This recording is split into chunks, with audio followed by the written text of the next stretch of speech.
ดีเป็นเพื่อนทุกคนพีเนาะเมื่อนี้สิฟ้ามาแกะตาดู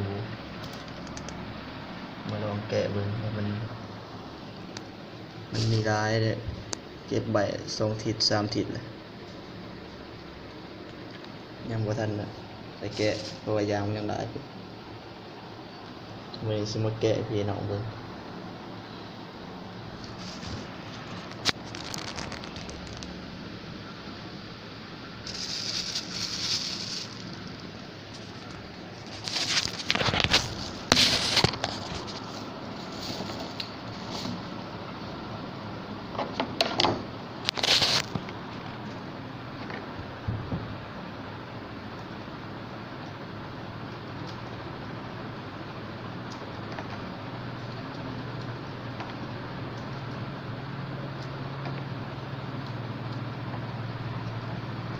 ของดีที่เกิด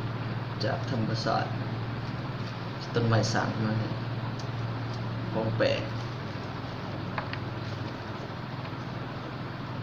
ไปต้องการติดต่อได้เด้อ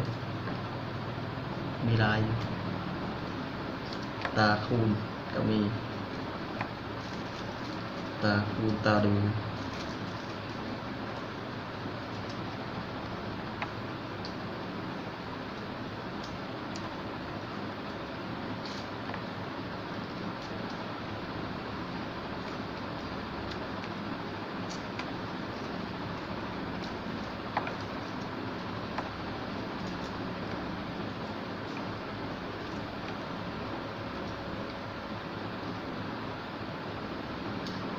นี่ความเชื่อถือส่วนบุคคลเลย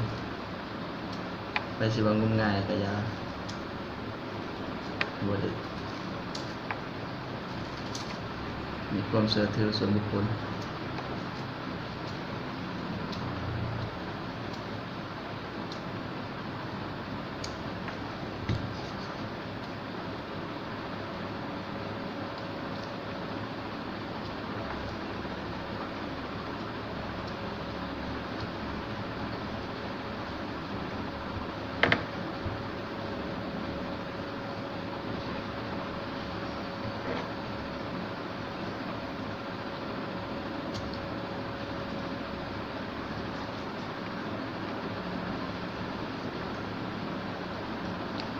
เก็บมาเป่าไว้เป็นทิศ2 ทิศ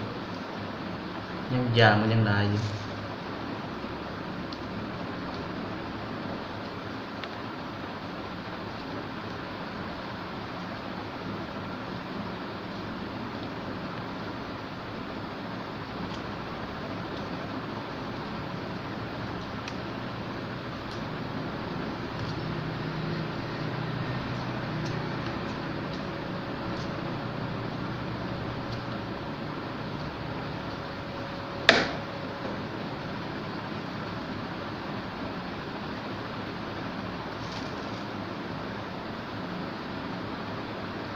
ตัวใหญ่กว่าหมูมี2 อันตัวนี้วันแกะ